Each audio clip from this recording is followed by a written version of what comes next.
du côté du Portugal. Un début de saison quand même légèrement décevant pour lui. Bah, ouais, disons qu'il n'a pas forcément eu de chance non plus. Portugal, il gagne la première assez bien et en deuxième manche, il tombe au départ. Donc il faudra suivre aussi, je pense, Guarneri qui a fait une belle course hier, qui revient un peu à son meilleur niveau comme il était souvent l'an passé. Oui, Guarneri qui avait d'ailleurs gagné sa première manche ici même l'an passé à Touch&Tal. Il y a eu un triplé Yamaha avec Chiodi et Guarneri notamment. Et donc à suivre sa perf aujourd'hui. Philippe Pers, Rattray, De Rover, donc c'est vrai que la catégorie de l'ennemi 4 temps est vraiment homogène. Rattray qui reste quand même sur une dynamique assez intéressante. Il a gagné les 3 derniers Grands Prix de la saison dernière. Il a remporté les 3 premiers Grands Prix de cette saison. Ça reste quand même a priori le favori number one. Ah bah c'est clair que c'est le favori, mais bon, tout peut s'inverser rapidement. C'est pas forcément un circuit qui lui convient ici à Touch&Tal. Et si Christophe peut lui montrer d'aujourd'hui qu'il peut le battre, il pourra peut-être se poser des questions. Mais c'est vrai que sur l'ensemble de l'année, c'est un pilote qui a beaucoup d'expérience, qui est quand même très rapide, qui a une super machine. Donc il ne sera pas facile à battre. Mais bon, on verra bien. On va voir déjà ce qui va se passer là.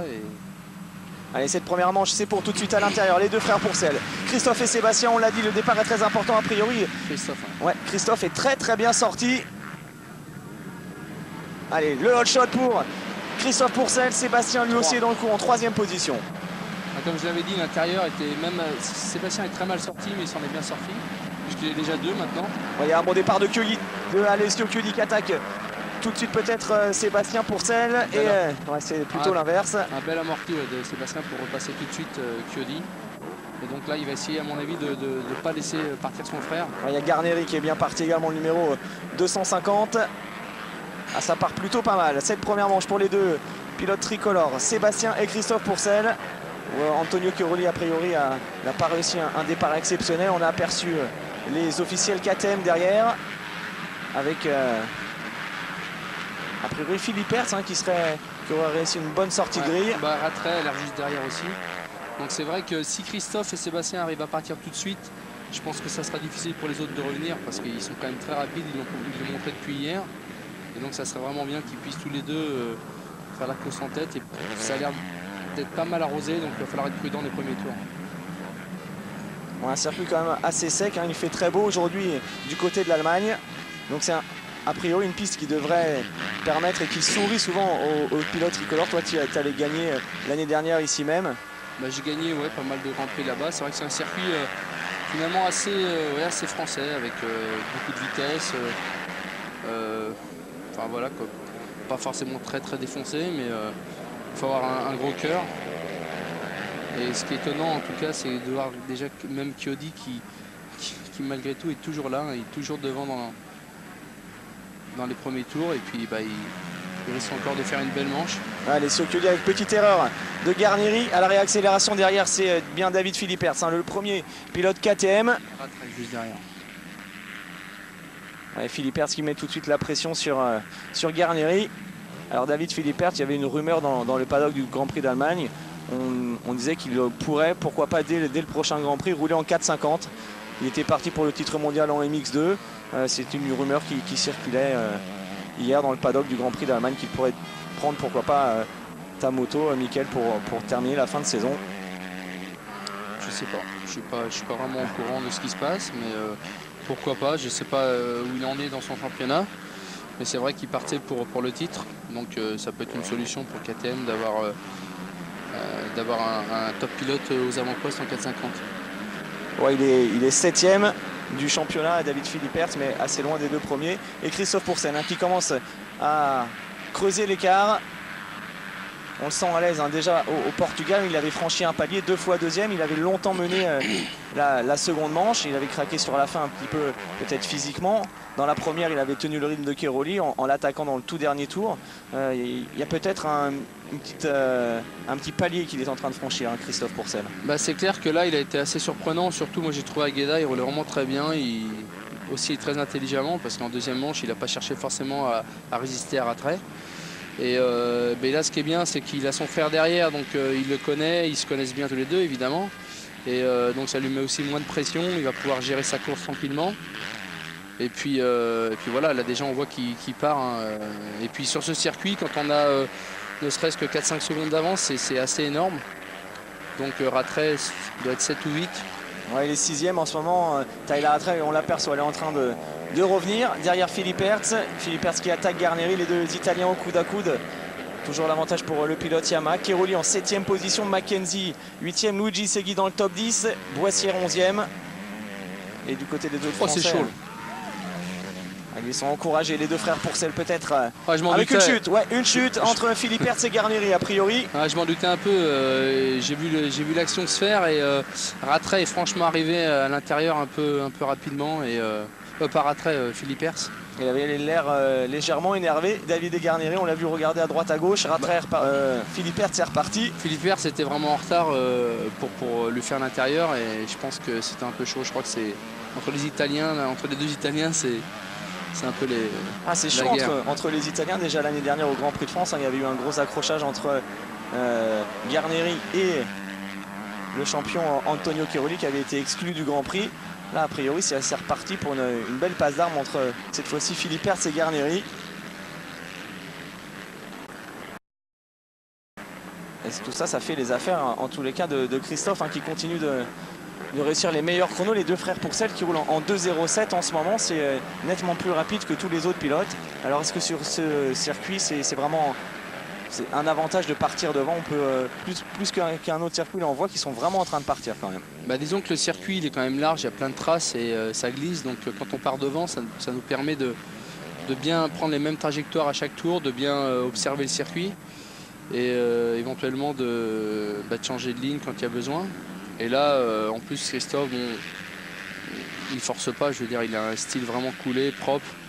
Il prend son temps et apparemment Sébastien a plutôt du mal à suivre le rythme. Donc là, ils ont quand même maintenant un bon petit package de secondes d'avance. À mon avis, ils seront quasiment impossibles à les rechercher maintenant. Même si en plus, Sébastien, lui, continue de creuser l'écart par rapport à Chiodi qui est derrière. En plus, Chiodi, c'est un pilote qui est moins rapide qu'avant maintenant, mais par contre, il est très très difficile à doubler. Donc je pense que Rattray va mettre un petit moment à le doubler, ça permet aux deux Pourcel de s'échapper un peu plus. Alors qu'on revient à l'image avec Garneri, forcément déçu. Il avait réussi des belles choses hier, il retrouvait la forme. Avec encore un pilote là qui a... C'est Nico Aubin. C'est Nicolas Aubin malheureusement. Le jeune tricolore qui avait pourtant réussi un bon temps ce matin lors du warm-up. Il a du mal, Nicolas Aubin. On sait que c'est un garçon qui a du potentiel, il est talentueux, mais pour l'instant c'est assez difficile. C'est vrai que son début de saison n'est pas super. Bon, il n'a pas non plus été dans les meilleures conditions en début d'année, c'était assez délicat sa situation, mais bon, depuis un moment, sa situation est meilleure. En championnat de France, il fait des beaux résultats, mais c'est vrai qu'en Grand Prix, ça tarde à venir. Allez, on continue avec toujours Tyler Rattray qui est en train peut-être de faire le forcing. Il revient petit à petit sur les talons d'Alessio Chiodi. Rattray, il va pas avoir le choix maintenant. Il va falloir qu'il passe rapidement Chiodi parce que, comme je disais tout à l'heure, les deux Pourcel vont s'en aller. Et puis, s'il se retrouve en 3e position avec 4-5 secondes de retard sur eux, il ne reviendra pas. Et quand on voit là, Christophe a l'air déjà très très loin devant. Mais bon, Rattray a quand même pas mal de points d'avance au championnat. Mais comme je disais avant le départ, si Christophe arrive à gagner les deux manches, parce que moi je pense que c'est largement réalisable, et que Rattray se rate un petit peu, ça peut vraiment bien le relancer et commencer à faire douter un petit peu Rattray. Rattray, on le sent quand même de plus en plus pressant là, sur Alessio Chiodi. Chiodi qui est toujours performant lui aussi sur ce circuit de touch and tall. Performant et vraiment dur à doubler, il tient bien ses lignes. Cairoli en 7e position. Ce qui est aussi étonnant, Michael, avec Antonio Cairoli, c'est autant lorsqu'il part devant, il est quasiment imbattable. Lorsqu'il loupe ses départs, c'est toujours un peu plus compliqué pour lui. Oui, il s'énerve un petit peu, il a un pilotage très agressif et donc quand il est 7 ou 8 comme il l'est en ce moment, à la fois il peut faire un tour très très rapidement, mais par contre il fait beaucoup d'erreurs et il peut faire des passages d'enfer, gagner du temps sur les autres, mais il peut perdre tout dans un seul virage. Donc je pense qu'il s'énerve et il a besoin de partir devant pour pouvoir rouler vraiment à son meilleur niveau. Il y a De Ruyver également qui est en train de réussir de belles choses. Marc De Ruyver en 5e position. La Tyler Rattray s'est passée. Tyler Rattray en 3e position maintenant derrière les deux frères Pourcel. Et à suivre pourquoi pas le comeback de Marc De Ruyver qui occupe la 5e place. On l'aperçoit là-bas derrière Alessio Chiodi. Lui aussi pourrait venir menacer le pilote italien d'ici quelques secondes. Billy Mackenzie 6e, Cairoli toujours 7e. Et puis côté français, Segui et Boissière 8e et 9e. Ça va être intéressant de voir les chronos de Rattray là, durant les 2 prochains tours, voir par rapport au Pourcel ce qu'il est capable de faire. Parce que bon, il reste quand même plus de 30 minutes je crois à peu près, enfin 28 minutes. Donc c'est vrai que s'il est plus rapide, il a quand même le temps de revenir. Au niveau des chronos, c'est toujours Christophe qui est largement plus rapide. 2,04 704 pour lui. Rattray roule en 2,05 273, donc il a une demi-seconde au tour en ce moment pour Christophe Pourcel. Et un écart quand même qui devient assez important. Et voilà, Christophe, il est ici à l'image. On le sent vraiment, en tous les cas, très à l'aise, serein. Il a fait un excellent départ. Il maîtrise maintenant parfaitement ce début de course. Oui, puis il force pas. Enfin, il force pas. C'est oh là, une petite erreur.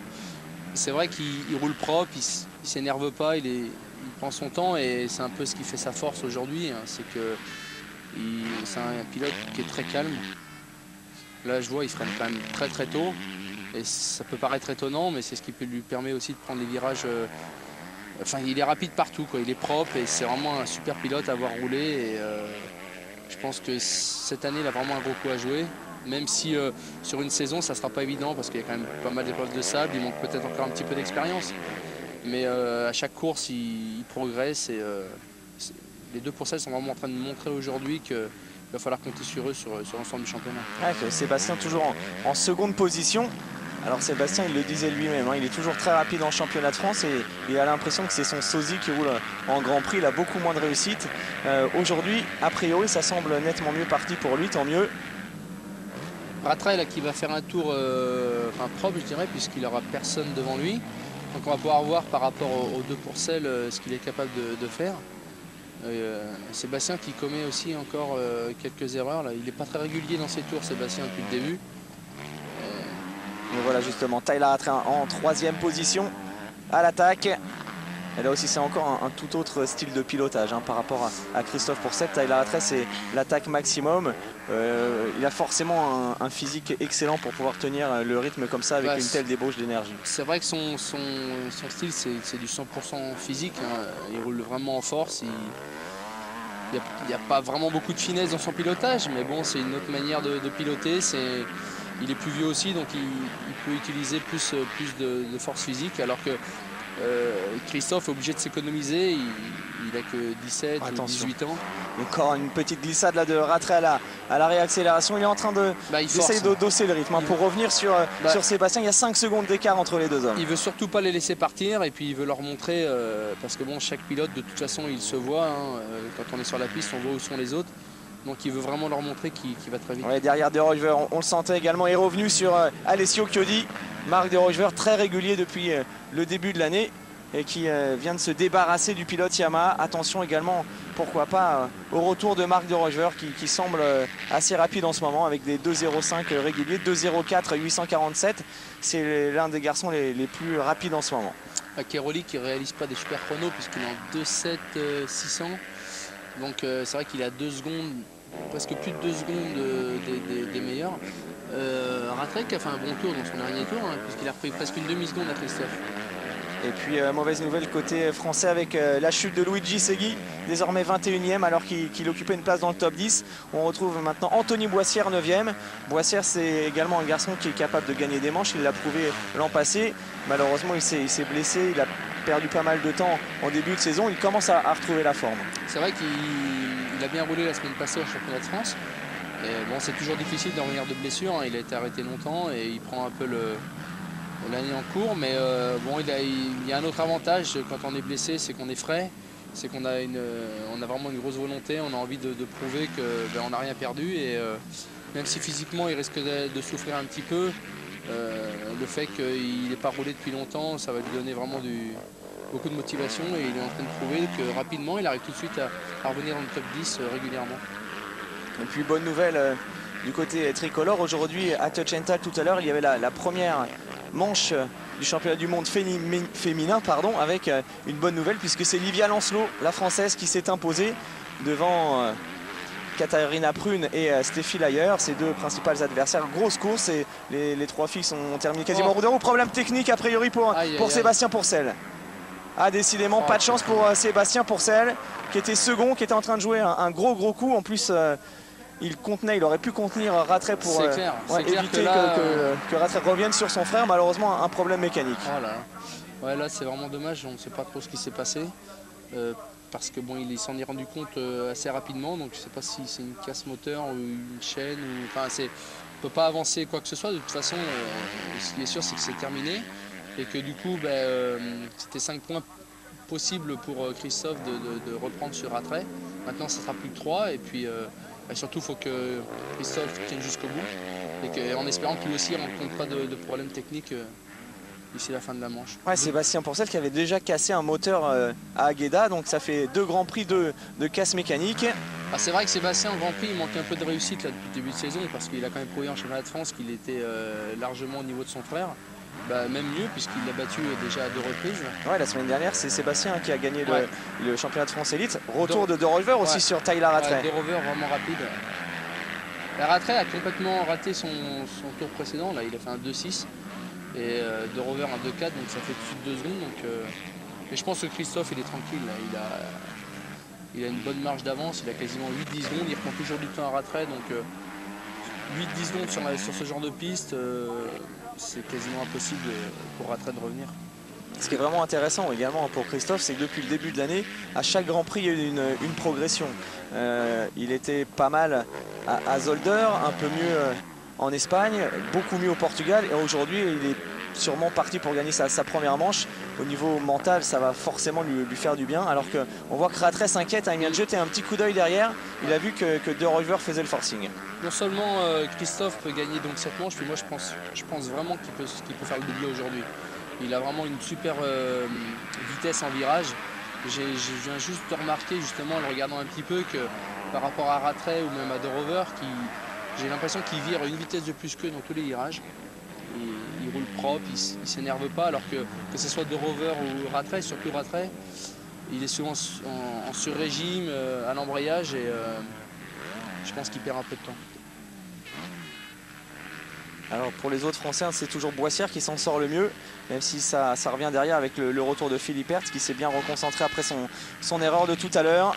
Mais la bagarre va peut-être avoir lieu d'ici quelques minutes maintenant entre les deux officiels KTM. De Rover qui revient petit à petit sur Tyler Rattray. De Rover qui est deuxième ex-aequo du championnat en arrivant ici avec Christophe Pourcel, 108 points tous les deux. Pourcel et De Rover qui ont 20 points de retard sur Rattray. C'est vrai que ce serait bien aujourd'hui que Christophe marque un grand coup pour se rapprocher un petit peu du pilote sud-africain. C'est clair, et surtout que les prochains Grands Prix, les prochaines pistes peuvent vraiment bien lui convenir. Il va y avoir le Japon, je crois. Ouais, c'est le prochain Grand Prix, c'est le Japon. C'est vraiment des circuits où est-ce qu'il peut gagner, je pense. Et avant de retrouver les circuits de sable, ça serait bien qu'il se rapproche au championnat. Et bon, comme je le disais au début, attention, Rattray, il a quand même beaucoup d'expérience, il a gagné un paquet de Grands Prix. Il ne va pas forcément non plus chercher à aller battre Christophe aujourd'hui. Il sait très bien qu'il y aura peut-être des circuits qui lui conviendront mieux par la suite. Alors là, nous sommes sur une bagarre entre deux pilotes Yamaha, Billy Mackenzie et Antonio Chiaroli, le champion du monde en titre qui essaye de revenir. Et mine de rien, Chiaroli, il perd du terrain quand même sur ses principaux adversaires, Grand Prix après Grand Prix. On le sent beaucoup moins serein que l'année dernière. L'année dernière, il réalisait quand même un paquet de all shots. Ça aide beaucoup dans cette catégorie parce que le niveau est homogène, très serré. Il y a beaucoup de pilotes qui vont très très vite et le problème c'est quand on part comme il vient de le faire 7-8e, c'est pas évident. Allez, ouais. Il vient de passer justement, belle attaque d'Antonio Chiaroli sur Billy Mackenzie, le pilote anglais qui lui aussi avait réussi beaucoup l'année dernière. Il a connu un début de saison moyen, ça va de mieux en mieux pour lui aussi. Billy Mackenzie que l'on avait vu assez bon au Portugal avec des trajectoires différentes. Là, on le voit se déporter vers l'extérieur. Chiaroli maintenant qui va devoir aller chercher Chiodi qui a l'air quand même, il a 9 secondes devant, à peu près 9-10 secondes. Donc déjà il va lui falloir... Ah, il est repassé Billy Mackenzie. Billy Mackenzie qui ne lâche rien. L'anglais qui avait gagné son premier Grand Prix l'an passé justement au Japon, théâtre du prochain Grand Prix. Disons c'est le problème de Chiaroli, c'est qu'il fait, je le disais tout à l'heure, il fait des super passages et puis le virage suivant il se rate, il s'énerve et du coup ça a permis à Mackenzie de repasser sans vraiment le vouloir. Et du coup Chiaroli il n'a plus qu'à recommencer à rattaquer et à reprendre des risques pour passer Mackenzie rapidement. Alors devant, Christophe Pourcel toujours en tête Il roule en 2,04 998, Rattray 2,05 177. Donc c'est très serré entre les deux premiers, mais Christophe Pourcel qui maintient bien. Et puis toujours De Roever hein, qui réussit d'excellents chronos, qui est quasiment maintenant revenu sur les talons de Tyler Rattray. On peut voir que Cairoli, hein, il dépense un paquet d'énergie pour essayer de passer Mackenzie là. On a un petit problème d'image, on espère que ça va se résoudre au plus vite. Apparemment il y a un petit souci. Alors à la technique, on n'a pas d'infos, on espère que ça va revenir. On est sur une image bloquée, Mackenzie en l'air poursuivi par Antonio Cairoli. Et devant, donc pas de changement, on va faire de la radio, hein, Mickaël, en regardant les chronos. Christophe Pourcel, Rattray, De Roever, c'est toujours le trio de tête. C'est impressionnant, si on regarde le chrono de Christophe et de Roever, il y a 1 millième d'écart sur ce dernier tour. Ouais, 2,04 998 pour Christophe Pourcel, 2,04 999 pour Marc De Roever. Et ensuite... après on passe à une seconde voire 2 secondes avec Cairoli. Ouais, Cairoli qui est en 2,07. Et pourtant, quand on regarde Cairoli rouler, on a vraiment l'impression qu'il va très très vite comparé à Christophe, mais il y a quand même 2 secondes d'écart, c'est assez énorme. Ça fait beaucoup. Alors on n'a toujours pas d'amélioration là du côté de l'image. Si on pouvait avoir des petites informations. Et côté français, Anthony Boissière toujours 10e, Gundersen qui remonte. Kenneth Gundersen... un garçon qu'on n'attendait pas trop non plus, blessé assez gravement l'année dernière. Il a mis du temps à revenir et il a réussi un début de saison plutôt assez intéressant. C'est vrai qu'il a été arrêté plus qu'à l'année passée. Je crois qu'il y a 2 ans aussi, il n'a pas trop roulé.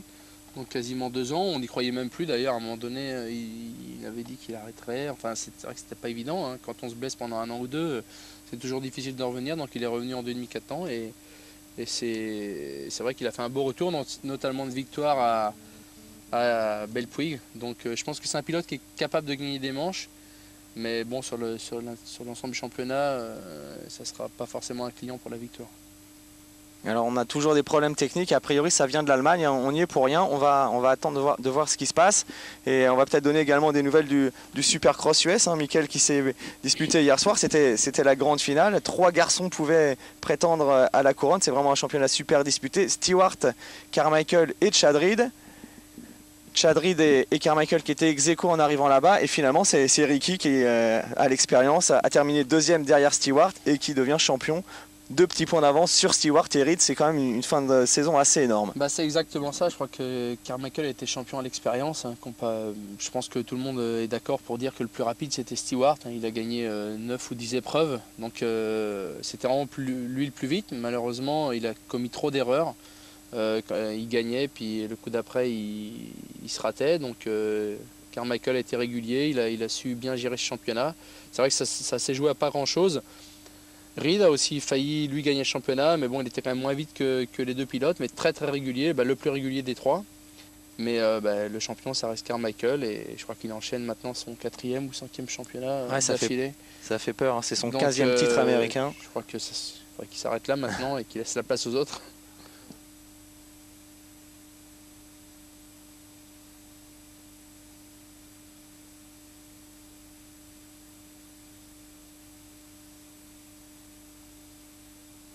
Donc il y a vraiment un gros problème électrique apparemment du côté de l'Allemagne, Mickaël. On espère qu'ils vont... Ils ont coupé les groupes électrogènes. Ouais, c'est un peu embêtant. On espère que ça va vite se rétablir. On va peut-être se quitter quelques secondes, histoire de réparer tout ça. Malheureusement, on va devoir se quitter effectivement un petit moment.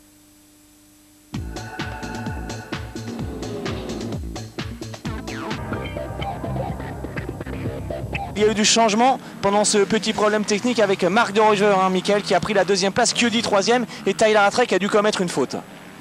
Eh oui, puisqu'il se retrouve maintenant 4e à 21 secondes donc, de Christophe. Donc à mon avis, il y a eu une petite glissade et il faisait vraiment le forcing pour revenir sur Christophe, mais apparemment ça ne l'a pas fait. Et puis je pense qu'il avait la pression aussi de De Roever, hein, juste derrière lui. Donc maintenant il est 4. Il est à 5 secondes de Chiodi, ça va être compliqué pour lui déjà de revenir sur Chiodi. En plus il a Cairoli qui l'a en ligne de mire. Ouais, Cairoli toujours à l'image, qui est pas très loin derrière Tyler Rattray. Tout ça, ça fait, ce qui est sûr, les affaires de cet homme, Christophe Pourcel, toujours en tête, peut-être à la recherche de sa première victoire de manche de la saison. Une victoire de manche qui va probablement, si elle arrive, faire plaisir à Pascal Arnaud, dont c'est l'anniversaire aujourd'hui. C'est un grand fan de Christophe Pourcel, alors on lui fait un petit coucou. Là, avec 9 secondes d'avance sur De Rover, là, franchement, ça devrait aller jusqu'au bout. Il reste 10 minutes de course. Donc, il roule toujours aussi propre, dans les mêmes chronos à peu près. Et donc voilà, quoi, il a plus qu'à assurer. 9 secondes d'avance. De Rover ne reviendra pas maintenant. Voilà, Marc De Rover ici à l'image. De Rover qui réussit quand même, vous le connaissez plutôt bien chez KTM. Marc De Rover, il réussit un début de saison très régulier. Ouais. C'est un garçon qui a souvent été blessé, qui n'a pas toujours beaucoup de chance. A priori, on le sent quand même plutôt bien cette saison. C'est clair qu'il est bien, surtout sur des pistes comme celle-ci, parce qu'habituellement, c'est un peu son défaut, les circuits durs, béton. C'est vrai c'est sûrement un des meilleurs pilotes au monde dans le sable, dans les circuits très, très techniques, très défoncés. Mais là, sur un circuit dur comme aujourd'hui, il s'en sort vraiment bien. Il est quasiment le plus rapide. Donc, je ne sais pas vraiment sa position au championnat, mais il est 3, donc 2 ex-aequo avec Christophe. Donc, c'est vrai que c'est un client pour le titre maintenant. Et s'il arrive à aller jusqu'au bout comme ça, en sachant, comme je disais, que dans les courses, tout ce qui est sable et difficile, il sera là, ça peut être un client pour le titre. Allez, nous sommes maintenant avec Alessio Chiodi. Alors lui, c'est l'un des vétérans de cette catégorie. Il a eu 3 titres en 125. C'est un garçon que tu connais bien aussi. Hein. Il était déjà là quasiment quand tu as débuté en Grand Prix. Je me suis bagarré avec lui à l'époque. C'était déjà en 93, 94. C'était déjà un gros client. Il sortait tout juste de l'Europe. Et c'est vrai que c'est un pilote qui dure. Et sa force, c'est qu'il a une bonne vitesse de pointe, il prend des bons départs et il est régulier dans ses tours. Donc c'est ce qui lui permet de faire toujours des beaux Grands Prix. En revanche, c'est un pilote qui n'a jamais réussi à percer, hormis en Grand Prix 125 ou en MX2 maintenant. À chaque fois qu'il a tenté l'expérience en 250, il a eu plus de difficultés. Je pense que c'est un spécialiste de la petite cylindrée. C'est vrai que c'est sûrement un bon pilote. Il a fait des bonnes courses en 2,5 et en 4,50, mais bon, déjà, il n'a pas un gabarit qui l'aide forcément. Hein, et puis, il a tellement passé de temps, je crois, dans sa jeunesse dans les petites cylindrées, en 125 notamment, jusqu'à l'âge de 24-25 ans, il est resté en 125 avant de passer en 2,5, il a très peu d'expérience en grosse cylindrée. Et du coup, il avait tenté l'expérience d'aller en catégorie supérieure, puis il a préféré revenir. Parce que c'est là qu'il est vraiment le meilleur. Et je ne sais pas quel âge il a aujourd'hui, mais il a, je pense, bien 32-33 ans. Ouais, il a plus de 30 ans. Plus de 30 ans et on sait très bien qu'il ne sera pas titrable, mais qu'en fin de championnat, il sera encore dans le top 5 sans problème. Alors Pourcel, toujours en tête devant De Rover, Chiodi en 3e position, Rattray, Keroli 5e, Billy Mackenzie 6e, 7e place pour Gundersen qui continue de revenir, et Garleoc en 8e position devant Swanepoel et toujours Anthony Boissière dans le top 10. Côté tricolore, Pierre-Alexandre Renet 22e qui revient.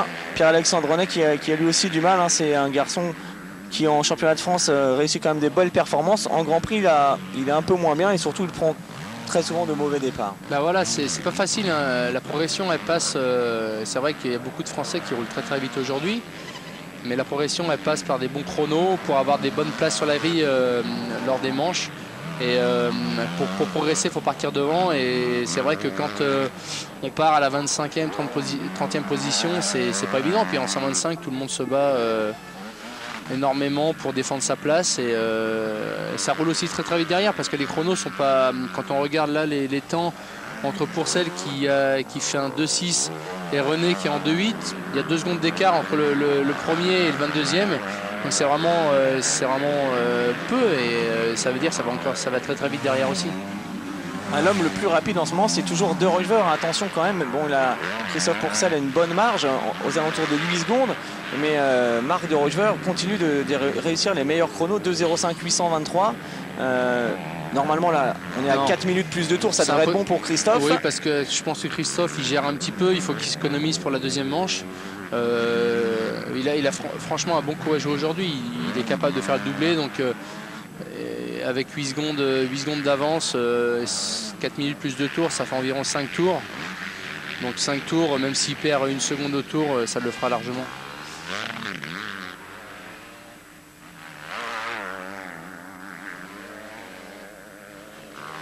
Allez, toujours Antonio Cairoli. Finalement, il va s'en sortir pas si mal que ça. Un départ moyen, il est 5e. Il est pas très loin de Rattray, Antonio Cairoli. Il a dans sa ligne de mire. Alors 4 minutes plus de tours, c'est jouable, Mickaël, à ton avis pour... À mon avis, ça va être difficile parce que là, on regarde les temps. Là, en fin de manche, j'ai l'impression que tout le monde roule à peu près dans les mêmes temps. On est dans des gros 2.5 ou des petits 2.6. Et même Rattray n'a rien repris à Chiodi. Cairoli rien repris à Rattray. Donc tout le monde... avec 4 minutes seulement de course qui reste, à mon avis, ça ne devrait peut-être pas changer, à moins d'une erreur de la part de Rattray ou peut-être Chiodi, mais ça va être difficile. Alors on a vu un pilote arrêté, un Patrick Caps, le Belge, malheureusement, a priori un problème mécanique pour lui. Et toujours à l'image, donc, Antonio Cairoli. Voilà Patrick Caps, lui qui s'était bagarré avec Michael Maschio, l'année où Michael était devenu champion du monde, 125. Ça attaque fort pour Cairoli qui retombe à plat derrière les sauts. Là, il tente de faire quelque chose. Antonio Cairoli, il est pas loin, il n'est pas très loin de Rattray. Là, il est énervé. Il prend un paquet de risques pour venir sur Rattray. Bon, et Mickaël, on a une bonne nouvelle car vous êtes avec nous dans la cabine aujourd'hui et nous avons en ligne un autre champion du monde français, Sébastien Tortelli. Salut Sébastien. Salut, bonjour à tous. Salut, ça va Seb? Ouais, super, super. Alors on voulait prendre de tes nouvelles également Sébastien, donc on en a plus depuis ta chute du Portugal, comment ça va? Ben, ça se passe gentiment, du moins ça a été un peu long, j'ai mis pas mal de temps à être rapatrié en France, dû à ma luxation de la hanche. Et puis donc j'ai été rapatrié sur Lyon, j'ai fait pas mal d'examens, tout s'est bien passé. Et puis donc là je suis rentré depuis une semaine à la maison.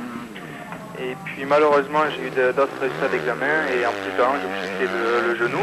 Donc maintenant il faut que j'ai une opération du genou. Donc je pense que je vais être mis sur le côté pour à peu près 6 mois. Quoi. Ah, alors qu'est-ce qui se passe au niveau de ton genou? Je me suis fait le ligament croisé antérieur. Oh là là. Ouais, donc 6 mois quoi. 6 mois d'arrêt aujourd'hui. C'est un genou que tu t'es déjà fait opérer? Non, c'est l'autre genou. C'est l'autre genou? Ouais, c'est l'autre genou, le même côté que la hanche, c'est très rare, mais j'ai pas du tout senti. Généralement quand tu fais un ligament du genou, on le sent bien. Et puis j'ai pas senti, j'imagine, à cause de la luxation, et ça me dérangeait un petit peu, donc j'ai fait des examens supplémentaires. Et je suis retourné chez mon docteur et il m'a annoncé que je m'étais fait le ligament intérieur. Ah donc 6 mois, on trouverait que maintenant que l'année prochaine, c'est un gros coup dur quand même. Ben oui, ça a été, surtout c'est un coup qui a été un peu arrivé en retard, donc ça m'a un peu abasourdi quand ça m'est arrivé. Bah surtout avec tout ce qui t'est déjà arrivé dernièrement, enfin ces dernières années, là c'est vraiment... J'accumule, oui, on peut dire. Donc ça va pas être facile de revenir à son meilleur, c'est vrai que tu as tellement...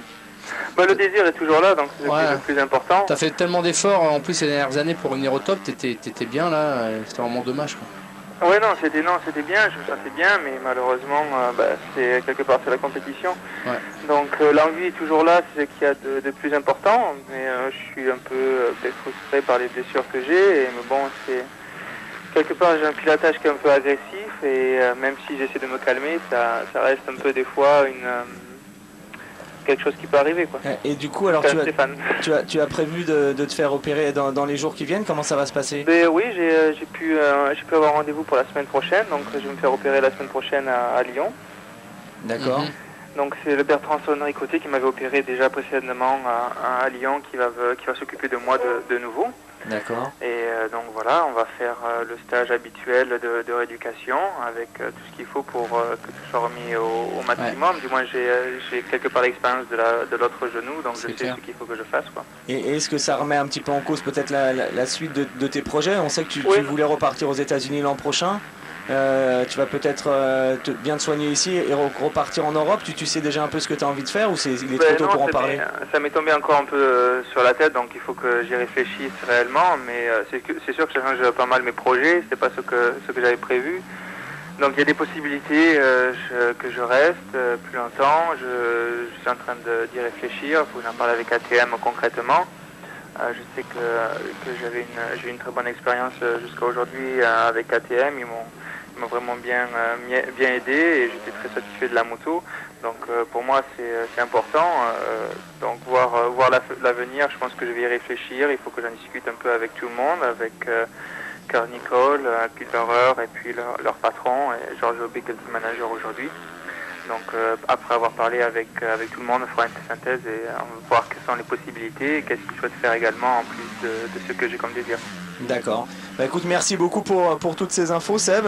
Avec bon courage. Hein, bon courage. J'ai pas eu l'occasion de parler à Mickaël depuis un petit moment, donc je souhaite... Moi j'avais appelé ta femme. Ah d'accord, tu l'avais vu, il y a pas Je l'avais vu après la blessure. Tout à fait. Et je voulais savoir... Donc tout va bien, mais j'espère qu'on se reverra bientôt. Au moins en espérant que tu souffres pas trop et puis comme moi, profite bien de tes deux enfants. Hein. J'en profite. C'est bien. Merci beaucoup. Allez, Sébastien, à très bientôt. Bonne journée à tous. À plus, ciao.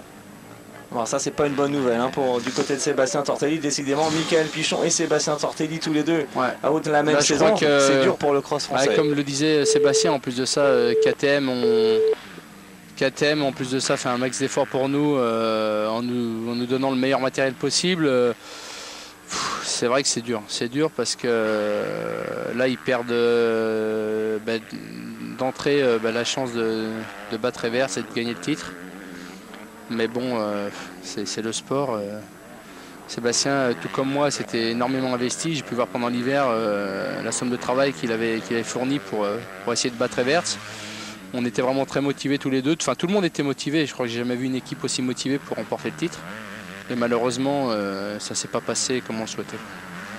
Allez, on revient peut-être un peu sur la course car c'est chaud. Nous sommes dans les toutes dernières minutes et regardez Antonio Cairoli comme on le pressentait. Mickaël, il est revenu sur les talons de Tyler Rattray. On en a presque oublié la perf de Christophe Pourcel qui est bien parti pour remporter sa première manche de l'année. C'est clair. Et là, comme je disais tout à l'heure, je pense que Rattray, quand il s'est retrouvé en deuxième place, il a voulu vraiment forcer. Peut-être qu'il s'est un peu... Physiquement, il s'est un petit peu rentré dedans parce qu'il voulait absolument revenir sur Christophe pour ne pas le laisser partir. Et du coup, il doit être en train de payer un peu tous les efforts qu'il a fournis en début de manche. Et puis là, c'est le dernier tour. Cairoli est motivé. Il a envie de prouver aussi que lui aussi, il a ses chances de gagner le titre. Et je pense que là ça va être un tour un peu chaud là. Je pense que Cairoli va tout donner, il fait des sauts à plat, il donne tout là, il donne vraiment tout. En tout cas devant Christophe lui tranquille, il a une bonne marge d'avance. Ouais, surtout que les chronos maintenant sont les mêmes entre Christophe et De River, mais c'est vraiment là, la bagarre elle a lieu en ce moment entre Antonio Cairoli et Tyler Rattray. Un Rattray quand même un peu moins bien que d'habitude dans cette première manche. Disons, comme je dis, Rattray il a besoin d'un circuit pas forcément très rapide mais surtout très défoncé pour être largement devant comme c'était le cas à Guéda là, il y a 15 jours. C'était un circuit avec des gros trous, pas trop de vitesse mais où est-ce que physiquement il fait vraiment la différence. Aujourd'hui c'est pas très physique, il faut être assez propre, assez fin dans le pilotage. Et là, ça lui réussit un peu moins. Alors pour celle de Roger, Chiodi, Rattray, Cairoli, Mackenzie toujours 6e. Grosse bagarre entre deux prétendants à la couronne mondiale, le champion du monde en titre et un garçon qui reste sur 3 victoires consécutives. Le leader, le voilà, il est français, Christophe Pourcel qui pourrait remporter la 2e manche de sa carrière en Grand Prix. Il avait gagné l'an dernier à Loquette sa toute première manche et voilà, c'est bien parti pour lui et c'est très important car Rattray était un peu plus loin. Il va reprendre des points sur le leader du championnat et mentalement ça va lui faire du bien alors que Cairoli est toujours derrière Tyler Rattray. Ça risque quand même d'être compliqué. Là il ne passera pas mais ça fait quand même pas mal de points de repris pour Christophe. Et puis surtout c'est une manche, quand on part comme ça devant, voilà, c'est une manche où on ne force pas vraiment et enfin on force évidemment mais il n'a pas eu à prendre de gros risques, à se déchirer et du coup la 2e manche moi je la sens vraiment bien. Ouais, voilà, ça avec Cairoli c'est terminé, il a essayé jusqu'au dernier moment. Tu l'avais dit, tu sentais le doublé de Pourcel avant même le départ de tout à l'heure. Il vient de s'imposer assez facilement. C'est vrai qu'on le sent très bien. Il était super rapide hier. Il a gagné sa qualif, les meilleurs chronos, le warm-up ce matin. La première manche, ça semble parti pour un beau week-end. C'est clair. Moi, il va se remettre encore à l'intérieur en 2e manche. Donc, s'il roule de la même manière, le circuit va encore sécher. Donc, il sera encore meilleur sûrement. parce que bon, c'est quand même un sudiste. Hein. Ouais, il habite en Belgique, mais c'est un sudiste. Rappelons-le à la base, donc le circuit va être de plus en plus béton et donc c'est sûrement l'un des pilotes qui a le plus d'expérience sur ces pistes-là. Donc je pense que ça serait bien pour lui de pouvoir gagner ce Grand Prix et de se replacer à un course au titre. Même s'il raterait, il ne faut pas non plus l'enterrer. Hein. Il reste beaucoup de Grands Prix. Il est capable aussi, grâce à son physique, il est toujours fort lors des deuxièmes manches. Il est capable de venir le battre. Mais bon, en tout cas, il ne pourra pas gagner de Grand Prix, même s'il gagne et si Christophe reste en top 3. Le seul qui peut vraiment battre Christophe dans la journée, ça sera De Rover. Ouais, et puis peut-être il y a Sébastien hein, qu'on va retrouver, il y a Sébastien, qui a cassé malheureusement alors qu'il était vraiment dans le coup. Il était second de cette première manche. Oui, puis Sébastien, s'il avait fait deuxième, ça l'aurait remis un petit peu dans le championnat, parce que c'est vrai comme il n'a pas eu de chance depuis le début, il est 12 au championnat, c'est pas vraiment sa place. Maintenant sur le talent pur, il mérite beaucoup mieux. Alors voici le classement de cette première manche. Pourcel, De Ruyver, Chiodi, Ratrek, Keroli, Mackenzie, Gundersen et Garleo, qui est un jeune pilote également qu'on n'avait pas trop vu depuis le début de l'année, qui réussit enfin une performance correcte. Et puis on retrouve ensuite Gareth Swanepoel et Anthony Boissière. Donc premier top 10 également pour Anthony. Ça c'est bien, il retrouve peu à peu la vitesse. Tommy Sears, c'est un jeune pilote anglais. Je ne sais pas si tu as eu l'occasion de le suivre. C'est un garçon qui semble avoir un bon potentiel aussi. Il est tout jeune, il a 16 ans. Il est coaché par James Dobb. Et c'est un garçon qui met des bons points, qui progresse. Moi, j'en ai entendu parler un petit peu. J'ai pas eu trop l'occasion de le voir. Je l'ai regardé rouler un petit peu à Zolder. J'avais l'occasion de le regarder un peu. C'est vrai qu'il m'avait il m'avait étonné. Je trouvais qu'il roulait vraiment bien, mais je ne le connaissais pas encore à ce moment-là. Et puis j'ai vu qu'aussi hier, il avait réalisé un bon chrono. Lors des chronos ou lors d'une séance d'essai. Mais c'est bien qu'il y ait des jeunes qui arrivent, parce que c'est vrai que quand on regarde dans la catégorie, il y a quand même, je dirais pas des vieux, mais il y a quand même beaucoup dans l'ensemble de pilotes qui sont là depuis quelques années. Donc il y a Christophe maintenant, il y a quelques jeunes qui arrivent et c'est bon pour la catégorie. Alors on revoit ce départ et ce qui est très intéressant, c'est, tu le soulignais tout à l'heure, Sébastien Pourcel qui est placé à l'intérieur, il loupe quand même sa sortie de grille, complètement. Mais au final il est quand même, grâce à cette position intérieure, il vire quasiment 3e. Et puis ça c'est Christophe, donc auteur du all shot. Derrière, beau retour de Ratrek qui va attaquer Chiodi. Et Chiodi, mine de rien, qui fait 3 quoi. Et puis la grosse déception donc pour Sébastien Pourcel.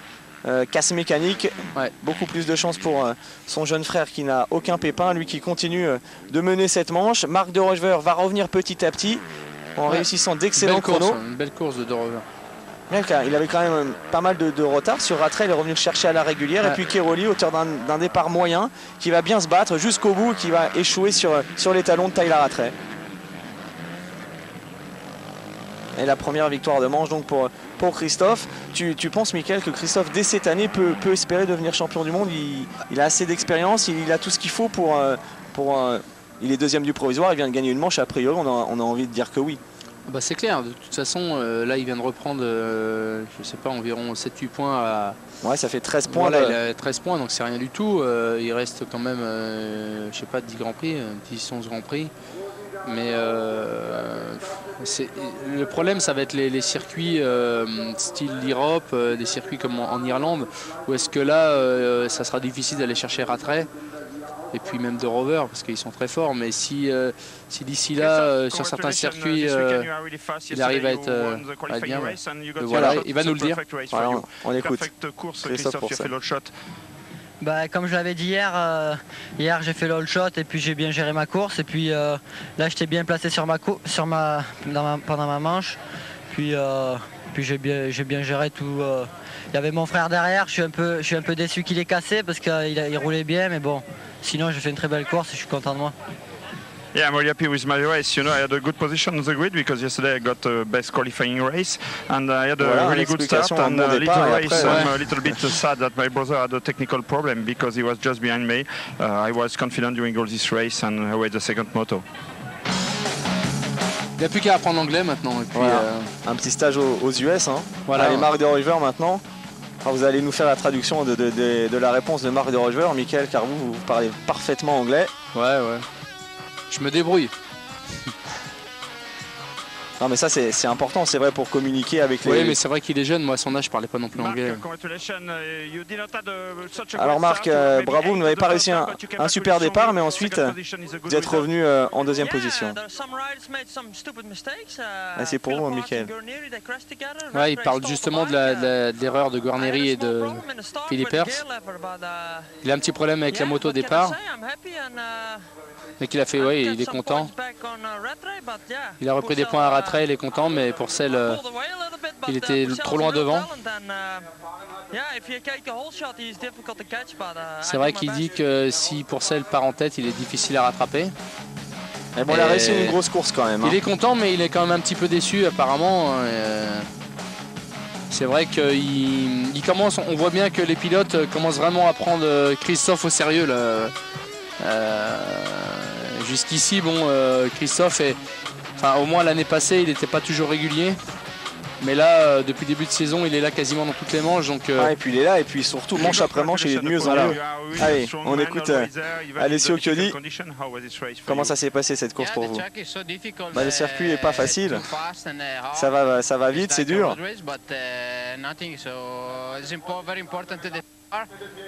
Mais l'important aujourd'hui c'était aussi de bien partir. J'étais là tout au long de cette manche. Je pense que j'ai trouvé un bon rythme, j'ai pas commis de faute. Je termine sur le podium, c'est bien.